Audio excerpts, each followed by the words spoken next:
the more tools you have, the better, right? So, I've been doing a lot of meditation or breath work or exercise, all kinds of different things. But to me, this was a tool that just came at the right time. And it's something that when meditation isn't working or when you feel like you're just too overwhelmed or you keep getting stuck in the same cycle, it's like, try something different. Don't keep doing the same thing. Yeah, absolutely. And then you also mentioned the research, which there is, a robust body of research. Most of it has come in the last decade. I mean, like anything, these things take so much time. So right now, like meditation and mindfulness are like the hottest thing. And it's like, oh my gosh, there's thousands of research studies and corporations.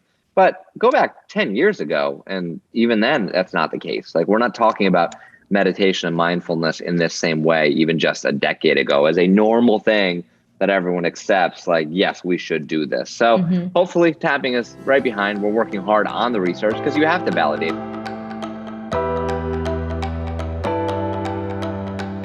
Hello, and welcome to Pursuing Health. I'm Dr. Julie Fouché, family physician and former CrossFit Games athlete.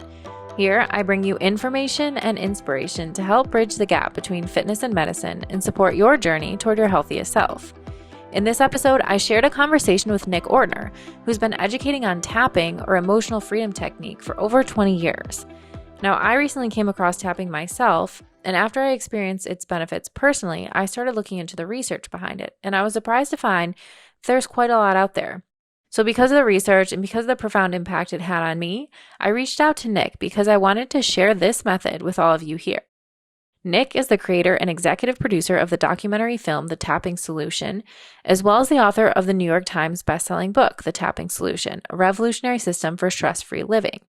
He's also a highly regarded public speaker, presenting live tapping sessions at seminars, hosting an annual World Summit, and appearing in numerous well-known media outlets like CNN, Psychology Today, and The Dr. Oz Show.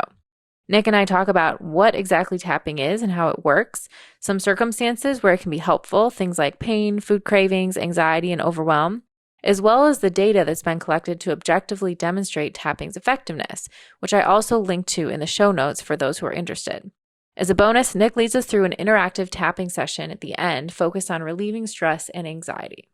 Now, before we dive into the episode, I do want to make it clear that this podcast is for general information only and does not provide medical advice. I recommend that you seek assistance from your personal physician for any health conditions or concerns. So with that, let's get to the episode.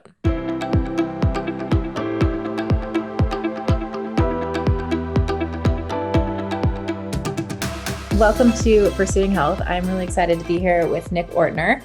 And as we were just starting to talk before I hit record, I was telling you about how tapping has had a big impact on myself. And I'm excited to share that with my audience and with my listeners. So thank you so much for taking the time to do this. I know you're a very busy guy.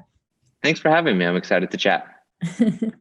So you were starting to ask me how I first found it. And I think I probably, like maybe a lot of people, had first heard the concept of tapping or EFT reading Gabby Bernstein's book years ago. Yeah. And I kind of thought, oh, that's interesting. I don't know. I didn't really think much of it. I think I had seen it in a few, maybe like documentaries or movies, like seeing people do it. But again, was like, okay, that's interesting. Didn't really take it into my own hands. And then it kept coming up recently. I've been hearing it just keeps coming, one of those things that like everybody keeps talking about it. So you say, all right, I think I need to look into this. And there was one particular day where I was working and I was starting to feel really overwhelmed and really anxious. And I started, a lot of times I'll sit there and I'll just kind of meditate for a few minutes and try to just let my thoughts pass. And I started doing that and it was getting worse. I was like, I'm just getting so overwhelmed. And so I remembered tapping and I thought, let me try this. So I looked up a video. I just Googled it. I looked up a video, I think, of you doing a session, a demonstration with Marie Forleo. And I did that session and it was unbelievable, the change that I noticed in just a couple of minutes. And so after that, I searched, I said, there's got to be an app for this. So I went and looked and I found your app and I've been using it there. And again, I would say, for me, certainly overwhelm or anxiety are the times where it's been most helpful for me. And then also the You Are Enough session, which I've done a lot, which I love to talk about more, but that's sort of how I came to it. And then I started looking at the research and there's a ton out there, just being in primary care and thinking about this for patients, I'm shocked that I had never heard of it before, even as an option for patients, because we talk all the time about breathing exercises or meditation or mindfulness, but tapping just wasn't something I'd ever come across in the medical world. So that's my story. Oh man, I love that. I love that story. I have so much to say about all the pieces of it. Like, so let me, I mean, you can ask me questions, but let me comment about a couple pieces of your story that I love. One is I love meditation, and I often meditate, and I use apps to meditate. And there are times when you're anxious, you're overwhelmed, like emotions are high, that for some people meditating could just make it worse. Right? It's just like, oh, now I'm just sitting in here. My brain is just looping, you know, I'm just like getting stuck on this thought and I'm not getting anywhere. Now I'm more frustrated that I'm failing at meditation. Or for the people who just have never succeeded, whatever that means, right? But they think like, I try to meditate, I couldn't do it. It's not for me. Like I hear that time and again. And when I hear that, that's when tapping comes in so beautifully. Because in that moment for you, right, you were anxious, you had these thoughts going, your amygdala was firing, the fight or flight or freeze response center in your brain. And what the latest research has shown is that when we tap on these endpoints of meridians of our body, we send a calming signal to the amygdala. So that's what you did in that moment. And you know, your surprise continues to be my surprise after I've been doing this for 20 years now, because it's still like, wait, what? Like, like how did that work? How is that possible? But it's so dramatic, isn't it? Like, it's like, oh, I got to tell you. So I've been doing this for 20 years when I first discovered it for me personally. We can talk about that. But the other day, I've been stressed for like 2 days and I'm the tapping guy, but I'm not that smart, you know, like the rest of us, right? Like, I'm not that smart. Just push through it, you know? Just push that. I mean, you said it beautifully. Like, 'cause I get things done. I just push through it. And I was outside and I had this jaw tension. It was just like, where did this come from? And was finding that I was like clenching my jaw at night. I'm not a stressed person normally. So I'm like, what is happening here? So I'm like, all right, let me just do something about this. I'm outside. I'm actually grilling. I got like 10 minutes. It's a beautiful night. I pull up my own app with my own voice. I search jaw. I do the process. I discover all these things that I haven't thought about. I'm like, oh my gosh, what if that's related to this? And you know what? Yeah, I probably have been holding on to that in a way that I didn't notice. 10 minutes later, my jaw feels great. I'm like, this is amazing. You know, who's the guy who made this great app that's making me feel so much better now? Right. So, yeah, it's incredible. It's incredible. I think for me that first experience was so profound.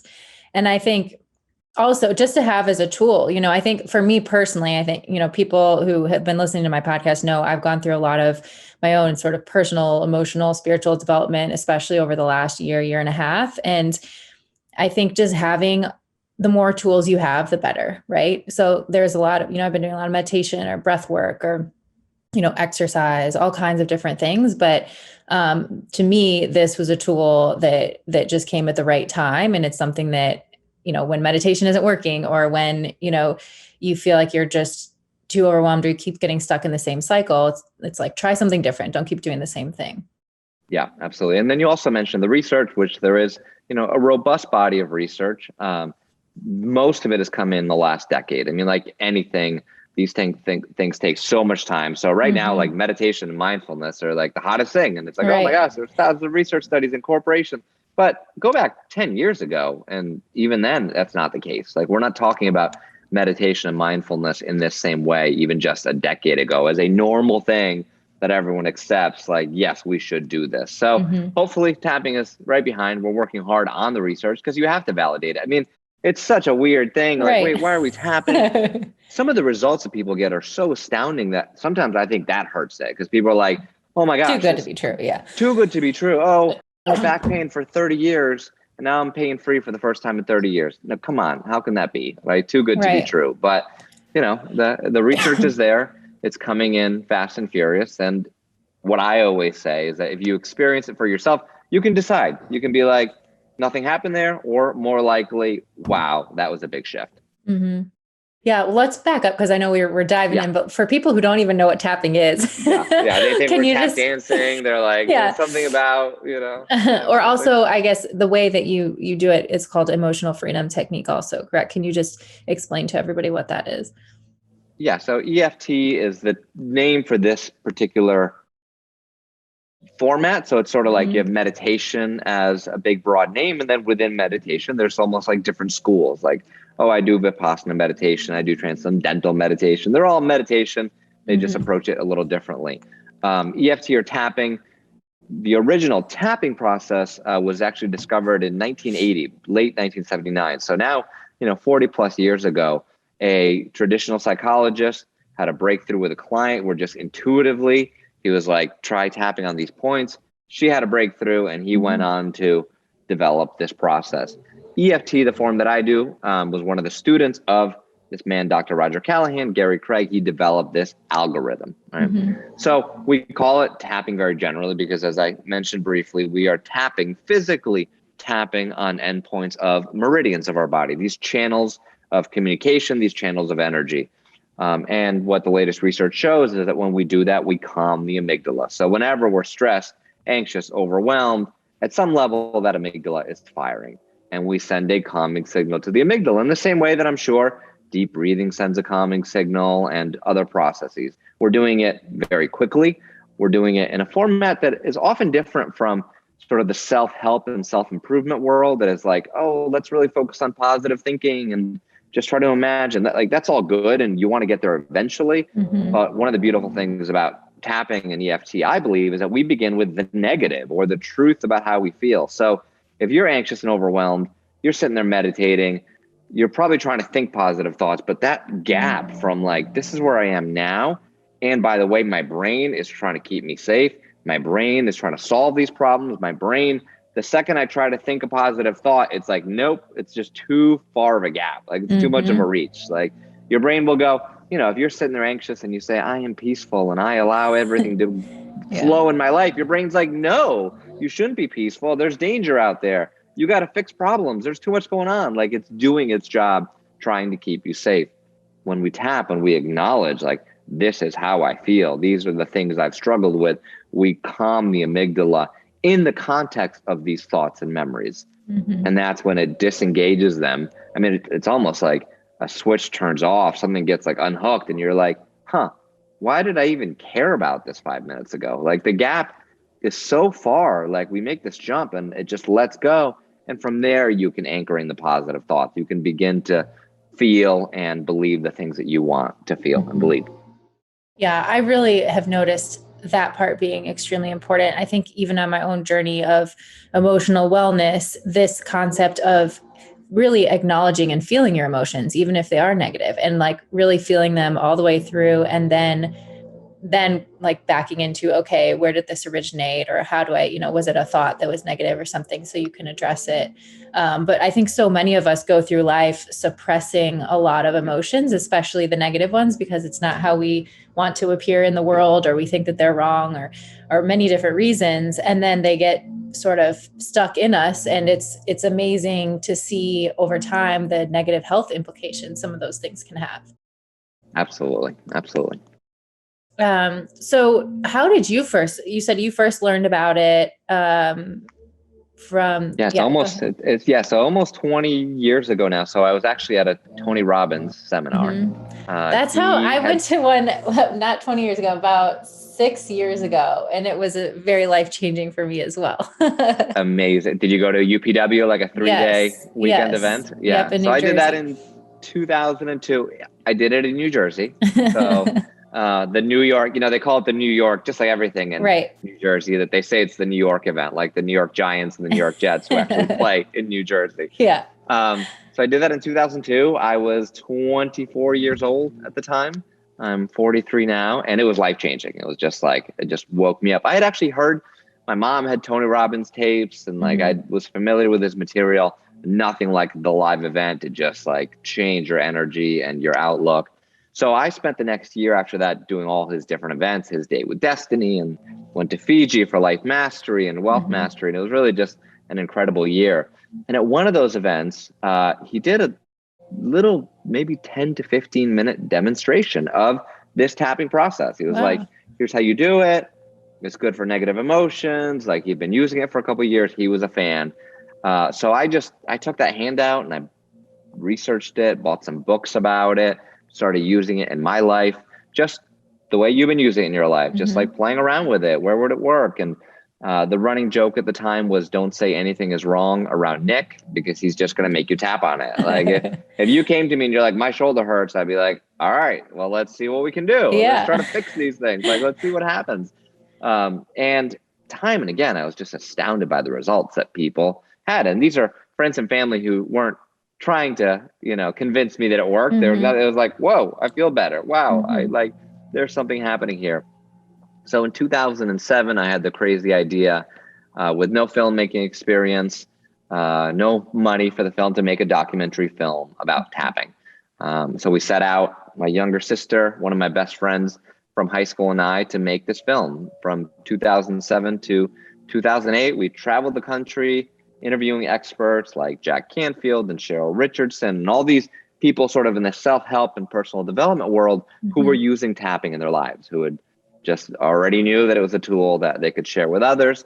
We released that film. That was sort of our entry into the world. And then now it's been, so 2008, whatever it is, the last, decade plus. I wrote a book that was a New York Times bestseller about tapping in 2013 and have done a lot of online events. And the latest iteration with the message always and the mission to just get tapping in people's hands is the Tapping Solution app. It's the most obvious. I can write a book, you can read it, but that doesn't mean you're going to tap. And when you need it, when you're anxious, when you're overwhelmed, when you don't have those resources, those mental resources, because you're upset about something, it's hard to find that space and go, okay, let me figure out my own language and do my own process. And that's where the Tapping Solution app comes in beautifully. And a great full circle on the story is that Tony is one of the guest speakers or guest meditation leaders on the Tapping Solution app. So cool. He introduced it to me then. I didn't know. I was just a huge fan. And we connected a couple of years ago with some charity work that I was doing in my hometown of Newtown, Connecticut, developed a great friendship. And now you can do a morning and evening tapping meditation with Tony Robbins in our app. So that continues to be to this day, one of the coolest things, to just go from like that little nugget, that little seed that he planted, and then to be working with him in the app is really cool. Absolutely. Yes. And I love the app because it talks you through it, right? You don't have to think about it. You just press go and it can take you from being in a really emotional state into much more calm and peace. And you have so many different meditations on there, sessions on there for different reasons. So could you talk just a little bit about what are some of the uses for tapping and how people have found it to be helpful? Yeah, absolutely. So again, back to the sort of too good to be true, like gamut, because it works on so many things. Now, the underlying mechanism of all of it, I believe, and you'll see as we break it down, is just stress. It's just like, so let's look at weight loss, something that people really don't think is related. Like, how am I going to tap on these endpoints of meridians and lose weight? Like, not burning that many calories, right? My sister, Jessica, actually wrote a New York Times bestselling book called The Tapping Solution for Weight Loss and Body Confidence, because she used it in her own life and with clients to lose a lot of weight. So what happens there? There's a couple use cases. One is cravings, right? So you've had a stressful day at work, and what's going to solve that stress really quickly? A whole bowl of popcorn, a pint of ice cream, a bag of chips, like whatever your thing is, it's going to, in that moment, solve that stress really quickly, right? It's just going to be like, oh. And then we have these patterns. So you can tap on cravings. One of the things that I do when I speak at live events, especially in longer formats, is get all these different candy bars and things that I buy at the snack shop, bring them up on stage, and then say, all right, who wants to eat this? And you could just see like the Snickers bar that someone in the audience is like, I am desperate for that right now. My brain is wired to want that Snickers bar. I mean, you couldn't pay me to eat a Snickers bar personally, but that's because I've wired a different behavior pattern, right? But that person is wired to want that Snicker bar, has that physical craving, and has all this emotional stuff wrapped into it. So when we tap first on the craving, time and again, it's like, what do you feel? First, it's the craving. And then like, once the craving starts to move, all of a sudden people are like, you know what? I'm just really sad right now. And they're like, whoa, what does this have to do with the Snickers bar? Right? Like, I just remember going to my grandmother's house after school in 4th grade, and life was just so easy then. And like, all these memories come back. I mean, we all know that food Mm-hmm. gets associated so strongly with things from our past. So next thing we know, we thought we were tapping into cravings, but there's all this stuff wrapped up into it, right?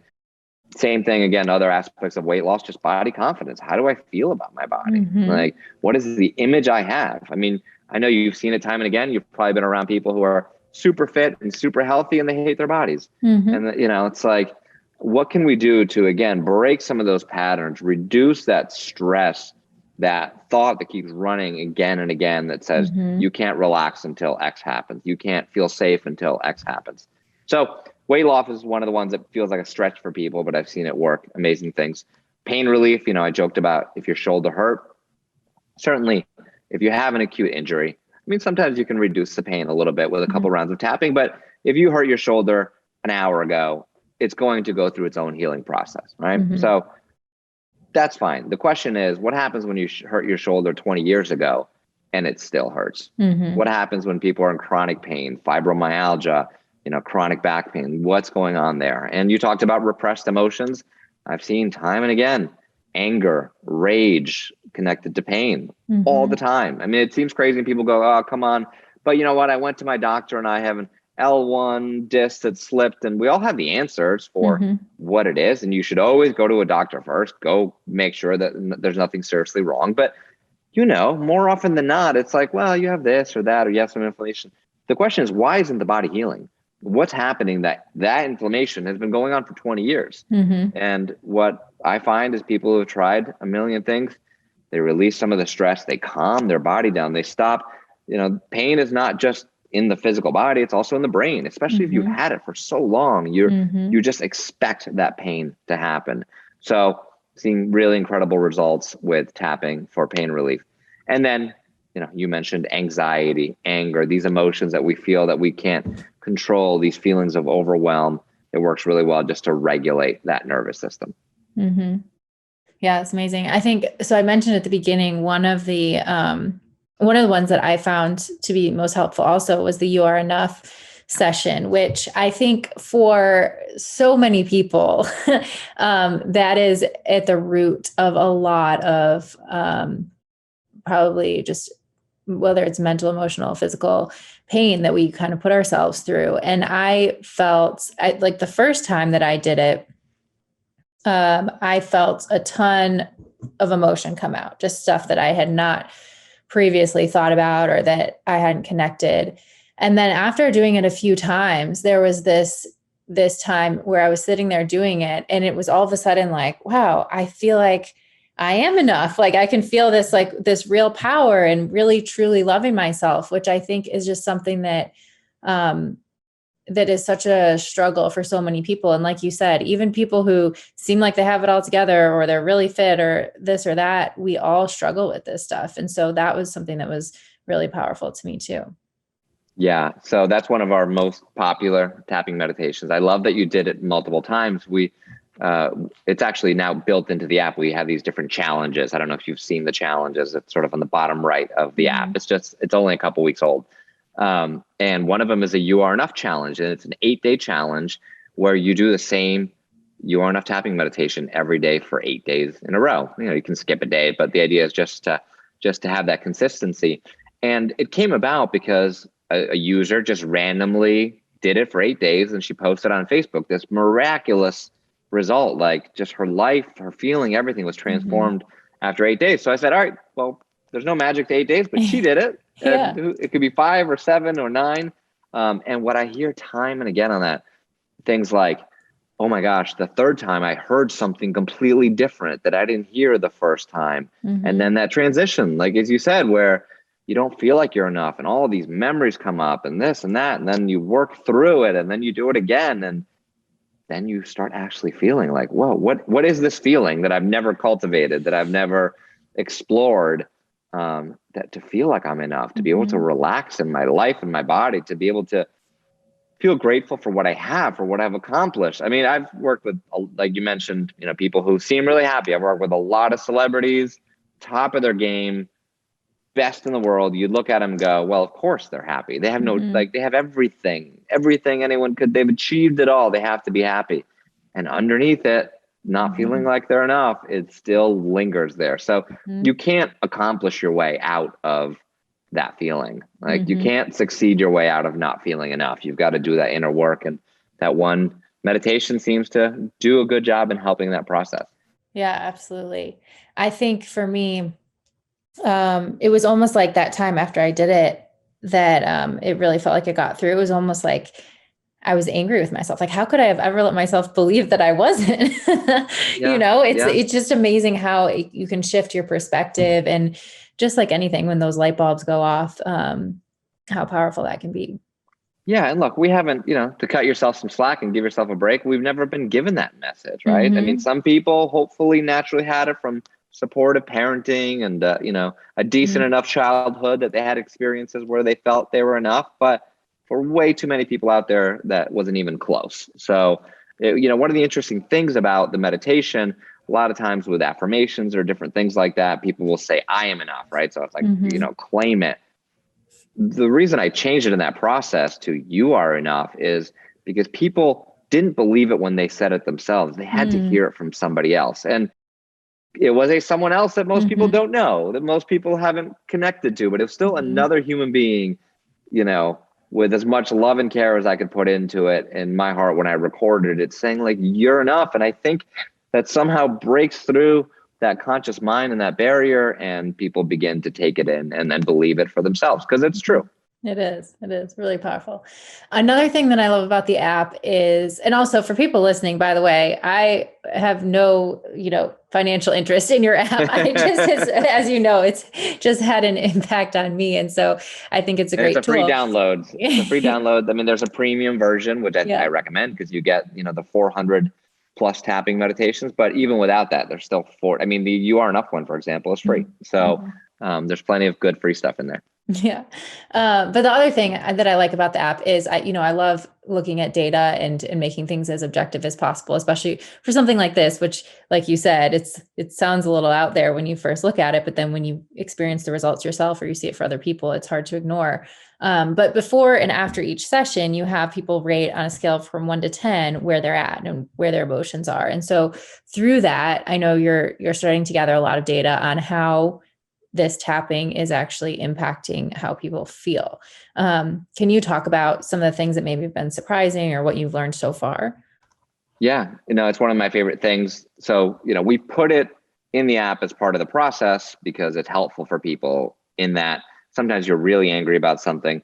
You tap for 10 minutes, you feel so great. You're like, I wasn't even angry before, because the disconnect, you just kind of like move on. So it's nice to be like, I'm angry at an 8 and I marked it in the app, and now I'm checking in again. Oh, I'm angry at a 3. Like just to have that cycle, that reinforcement that says, okay, that worked. That was worth my time. The side benefit for us, and it's obviously completely anonymous data, is that we get this huge data set. So now 8 million plus sessions completed in the app so far. We have 8 million data sets. So on some of them too, like the releasing anxiety sessions, probably up to 600,000 or 700,000 plays by itself. So I can look at it and tell you, I don't know what the latest numbers are, but 40+% reduction in anxiety in 10 minutes. And really hard. I mean, I know you've looked at studies closely, and sometimes the media runs with a study with 12 participants, and like a control group of another 12 participants. And it's like, all right, that's all great, but come on, like, is that data set really big enough to prove something? Well, when you have 700,000 plays of something, it's hard to, argue with that huge of a data set. We actually had a paper published about it pretty early on when we had 1 million or 2 million sessions completed already. And the data, continue to stream in depending on what it is. What's cool about the data too is as I roll out different sessions, for example, there's a 5-day pain relief series in the app. And as I roll it out, I can look at the data and see which sessions are making the most impact. So I can see, day 3 isn't moving the needle for some reason, right? Like there's something happening here. The approach isn't resonating with enough people. The shift isn't strong enough. Let's change that out. So again, a great feedback loop to be able to just keep making things better in there. Do you know if there are any research studies out there or any plans to do like a randomized study and compare tapping to medications for anxiety or? Yeah, I don't know of any. I know that it's been compared, it's so tough with medications because it's now hard to have a placebo when you're tapping or a control group when you're tapping. Well, you can make up some sort of sham tapping of control groups. It's just really hard whenever anyone is on a medication to take them off to compare what would happen. I can tell you this much. There's been, CBT, cognitive behavioral therapy, is the gold standard of, these kinds of interventions out there. There's been multiple studies that show tapping is equivalent to CBT, except much faster. So sometimes you'll see a CBT result that takes 6 months will take 4 to 8 weeks with tapping. And you can see that if you go to a great therapist, you can make those changes, and CBT is fabulous. This can speed up the process. That's really fascinating. What do you, can you talk to using tapping for panic attacks? Because it's not something I've personally experienced, but I could see how, catching it at the right time, it could potentially be really helpful. Yeah, we actually have a stop a panic attack meditation in the app, for that reason. Okay, I mentioned that I live in Newtown, Connecticut, so some people will be familiar with that name, sadly, because it's the site of the Sandy Hook school shooting, 10 minutes from where I'm speaking to you right now.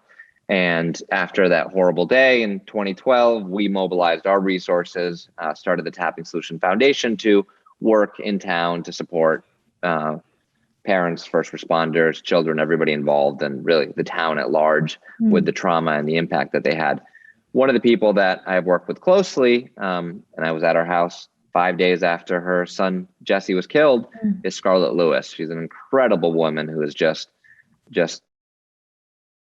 she's a saint in how she has approached the most horrific experience that any of us can imagine.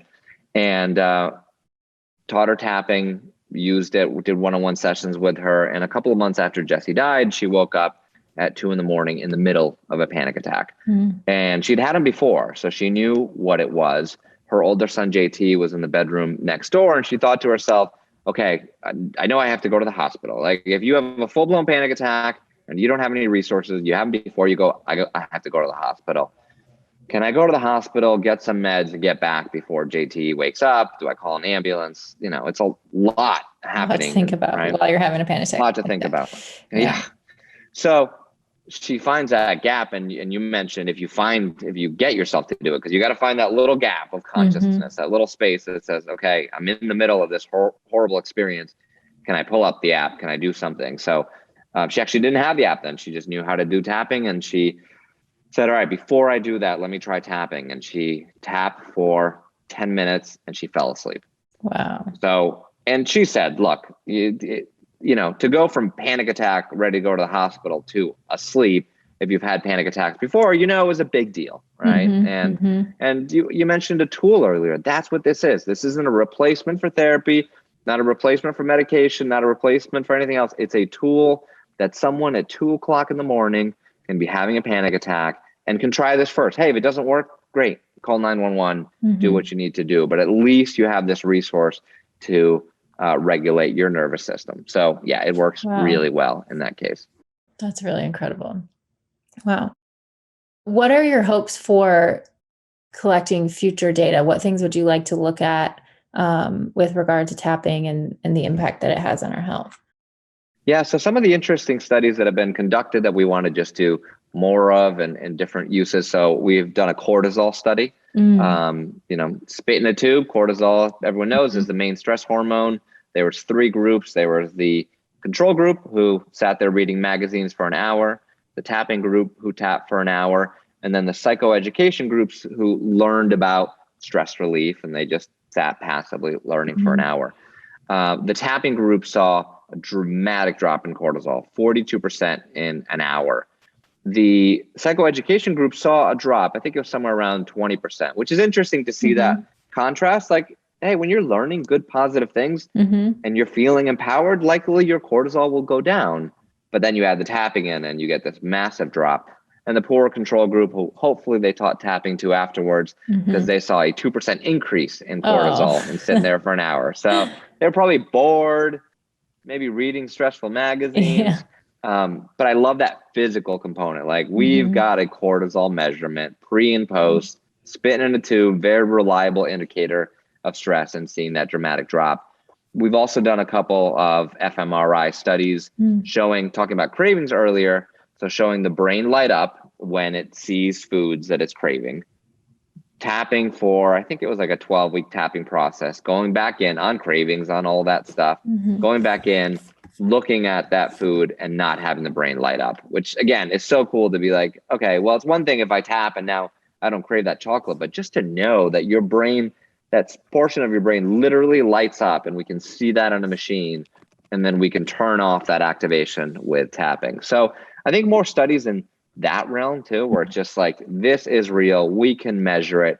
Here are the markers in your body showing changes in gene expression and cortisol, and a blood pressure one would be great. I get almost every day, I see somebody commenting either on our back end or customer service, oh my gosh, my blood pressure was sky high. I did the tapping, it dropped back to normal. So any of these physical measurements, I think are fun to really prove it to people, because that's the next step. Like, okay, we're going to just keep hammering you with data until you try it because it works. Absolutely. And I think now too, with all of the wearables that are available, there's so much opportunity for that. And you look at things like even sleep quality or HRV or other measures like that, that would be really interesting. Yeah. Let me see if I can find quickly. So sleep quality, I was working with someone, I can't name drop his name, but it was a celebrity, just to get an idea for, they're all wearing Oura rings, and he was having trouble sleeping.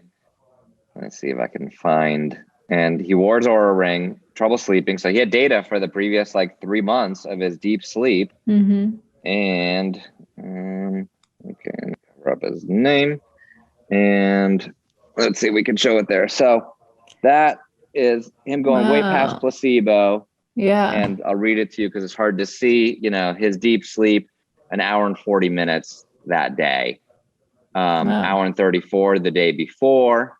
And you can see the original one that he had sent me, which I think he was getting. There's an hour 19. So just tapping, and he was just doing tapping amazing before bed. I mean, we did a short session, but you don't need me. Yeah. So he'd been getting 24 minutes of deep sleep. Wow. Max the whole month. What an improvement. And then hour 19, hour 29, an extra hour of deep sleep. And anyone who wears an Oura ring or tracks their sleep knows that that's going to get your score up to that, happy place if you can get another hour of deep sleep. That's huge. That's huge. And I know you have some great sessions on the app for sleep. And that's another problem that, if someone's struggling to fall asleep or with insomnia or things like that, it's worth trying, right?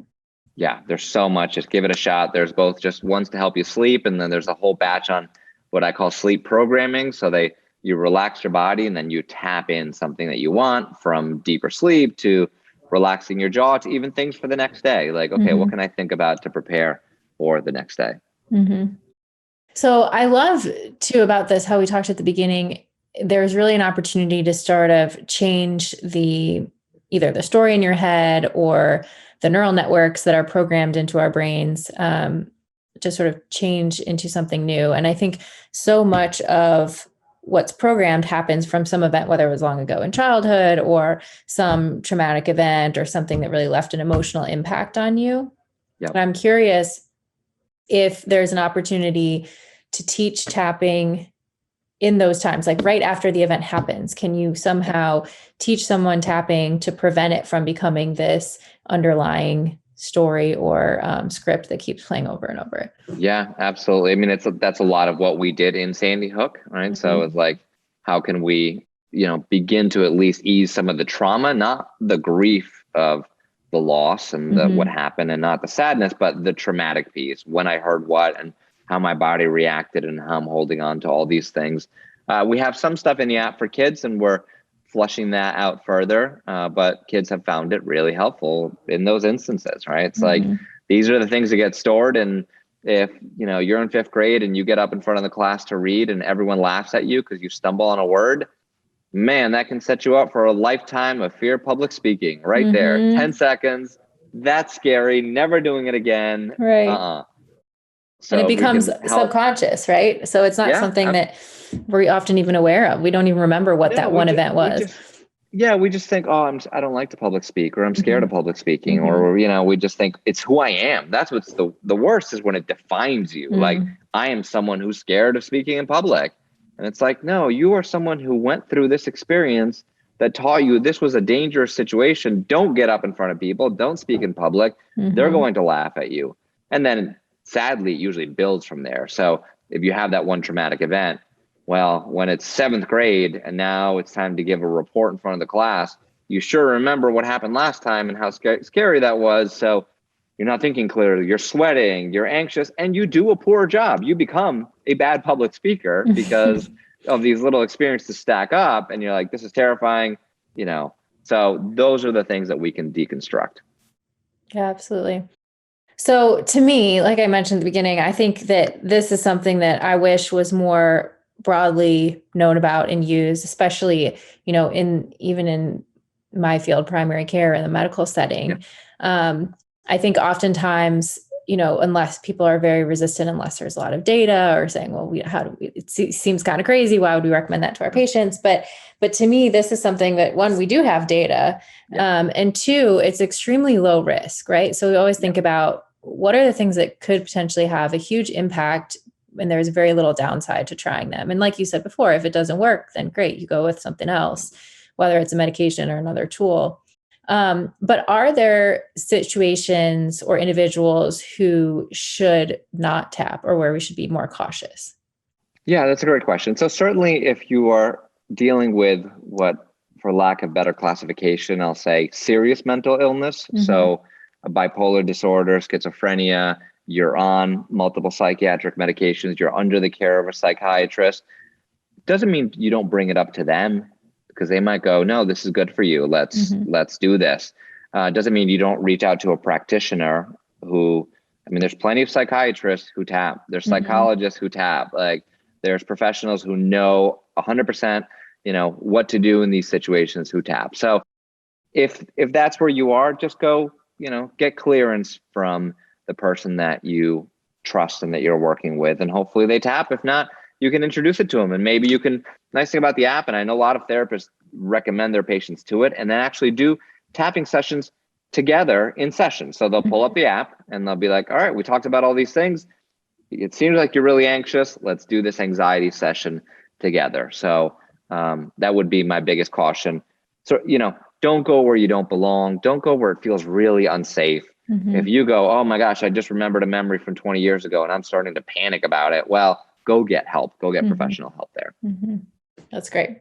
So I'd love to finish, to have you just take us through a short session and just explain the different points. But before we do that, for someone who's listening and they're curious and they're thinking, gosh, I want to try this. Can you just give them some info on where to go to start and to learn more? Yeah, so the App Store or Google Play, and if they just search the tapping solution, that's where they'll find the app. And if you want to do a deeper dive, our website is thetappingsolution.com. Right on there, you'll see a bunch of videos and research studies. And if you want to read about it first and see some of the studies and look at the data, that'll be right there on thetappingsolution.com. Cool. And again, I have no other motivation behind this other than it's been helpful to me, and I want other people to know about it. And I think what you're doing is an awesome way to get it into more hands, or to no, I'm so grateful for you sharing your experience. And like I said in the beginning, I love the experience you had is one that I see so often. Like, okay, the tools that I have are not working the way I want them to.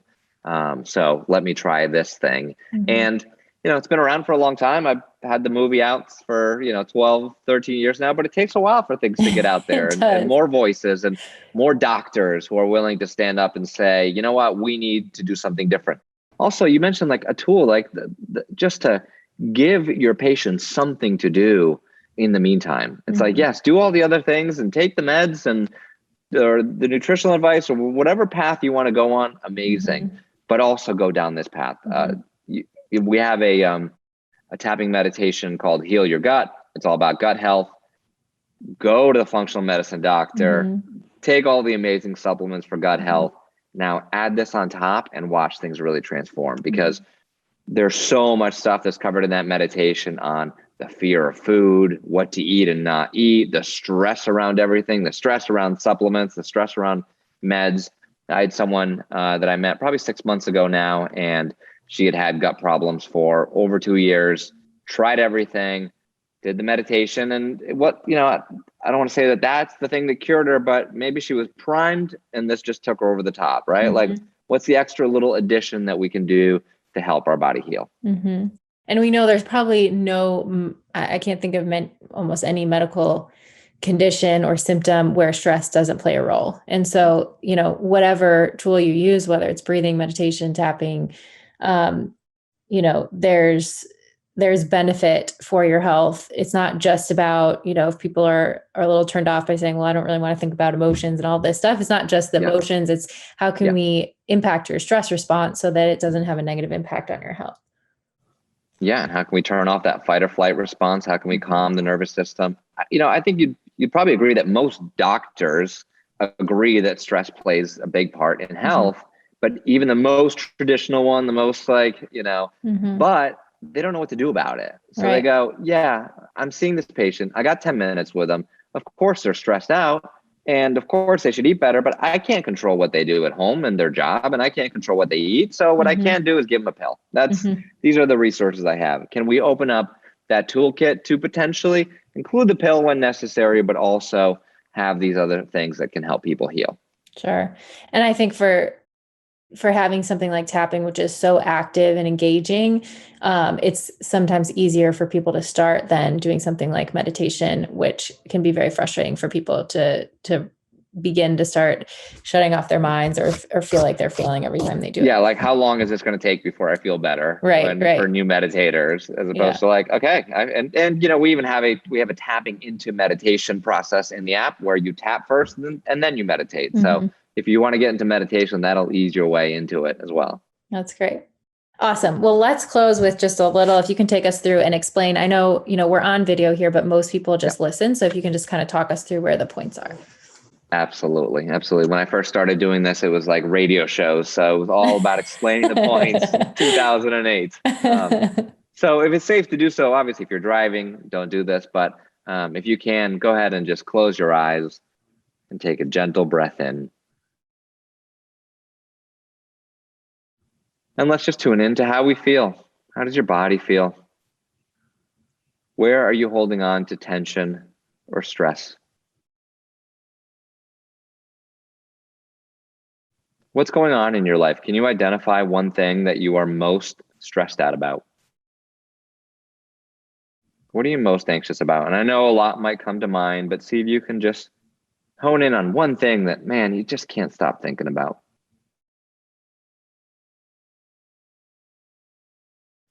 And as you tune into that one thing, give it a number in intensity on a scale of 0 to 10.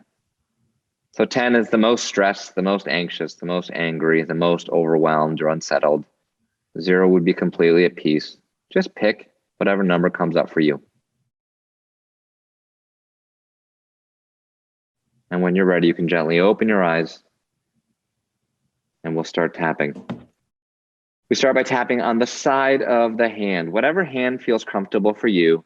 For those of you listening, I'm taking 4 fingers of one hand and tapping on the outside, what we often call the karate chop. So if you're doing a karate chop to break a piece of wood, be the outside of that hand, and just tapping gently, and then repeat after me, either in your mind or out loud. Even though I have this stress in my body,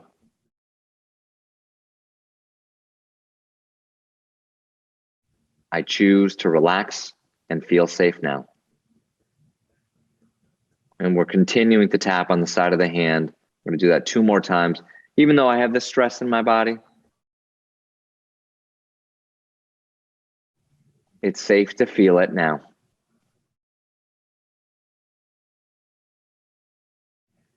And 1 more time, even though I'm holding on to this stress,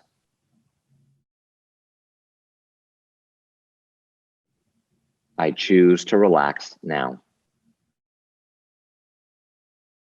And we'll tap through the points. The first point is the eyebrow point. It's on the inside of the eyebrow where the hair ends and it meets the nose. You can take 2 fingers of one hand, the other hand, or both hands. The meridians run down both sides of the body. There's no perfect way to do this. And just tap gently and we tune into that stress. So go ahead and think about that thing. What is bothering you the most right now? What is going on?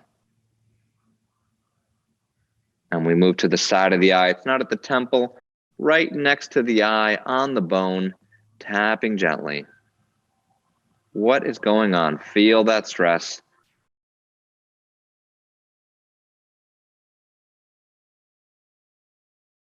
Now we move under the eye, right on the bone. Again, one side or both sides, tapping gently, tuning into how you feel.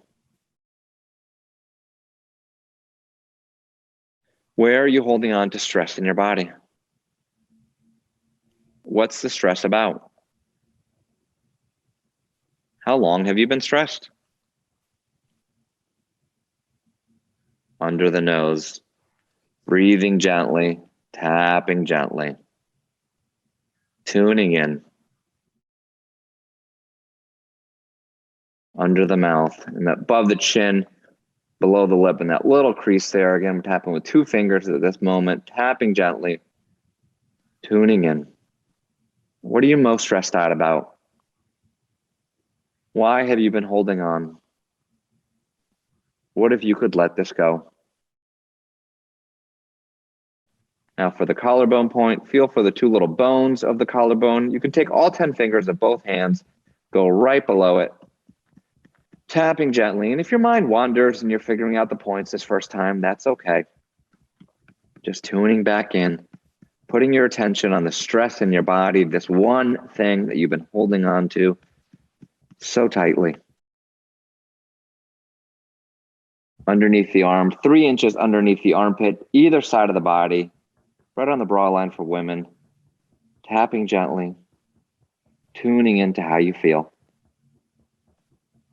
The last point in the sequence, right at the top of the head, tapping with 5 fingers of one hand, tuning in. What's going on? What are you stressed about? What if you could let it go? Now we'll do one more quick round. We'll go right back to the eyebrow and repeat after me, either in your mind or out loud. It's safe to relax. Side of the eye. It's safe to let go.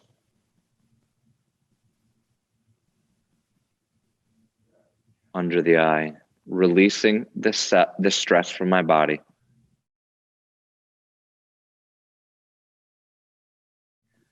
Under the nose, feeling safe in my body.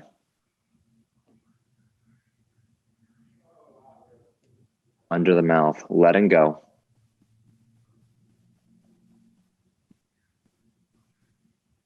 Collarbone, letting go.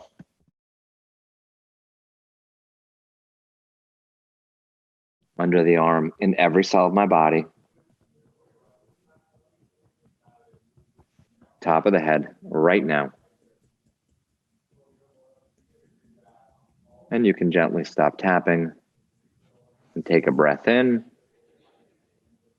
and let it go. And take a moment to just tune back in. See how you feel now. Tune in on that original stress. So you were angry or anxious at an 8 or 9 or 10. Where is it now? Is it a 6, a 5, or a 4? So as you know, that was 2 really quick rounds, just a demo of the process. And that's how it evolves. We can just keep doing round after round until we get the results that we're looking for. Awesome. So thank you so much for taking us through that, Nick. And for people listening, if you want more, go check out the app. And I, again, just really appreciate everything you've been doing over the last 20 years to bring this to more people and to bring more data to it and to get the word out there and share these stories of how it's really impacted others, and give people more tools like the app. So thank you again, Nick. Thank you so much, Julie. I've really enjoyed this conversation. It's great not only to hear from someone who is using the app and getting these great results, but also an MD, someone who's just like usually not considered to look at these things. So I'm very happy when any single doctor out there says, no, we've got to start using this. Awesome. Well, thank you. It's hard to ignore things that work. Yeah, I love that. Exactly. Well said. Well said. Awesome. Thanks so much.